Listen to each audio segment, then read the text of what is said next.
My name is Dan Harris.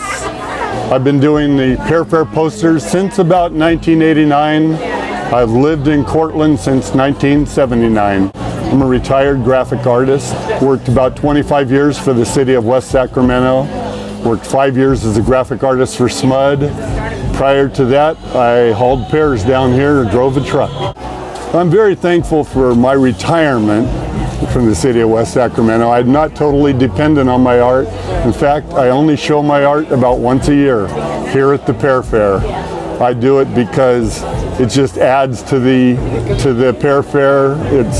The Pear Fair is fun, and I like my art to be fun, and it's a good place to show it. It gives me a once a year opportunity to show new stuff and see a lot of old friends. How did you get started doing the Pear Fair posters? Because you're most famous for that. The Pear Fair posters, originally I did them by hand, and then in 1988 I started with Adobe Illustrator.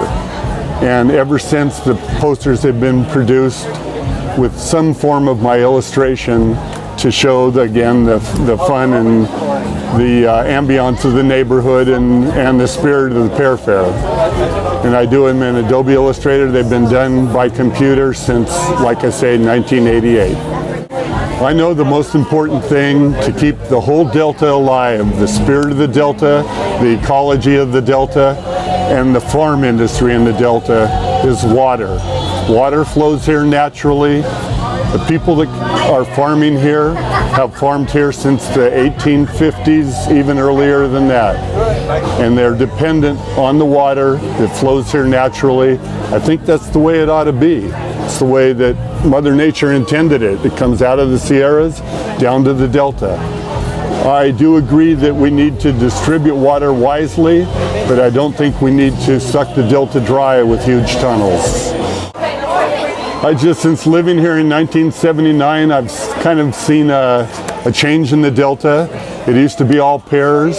Now it's pears and wine. A lot of good wine comes out of here now. And of course, the delicious pear that we're here today to celebrate. And I just think everybody ought to take the opportunity, get a copy of the Delta Farm Trail map, and explore the Delta, because there's so much to see down here. And it's all beautiful. It's all country living. It's a good place to visit. Come on down.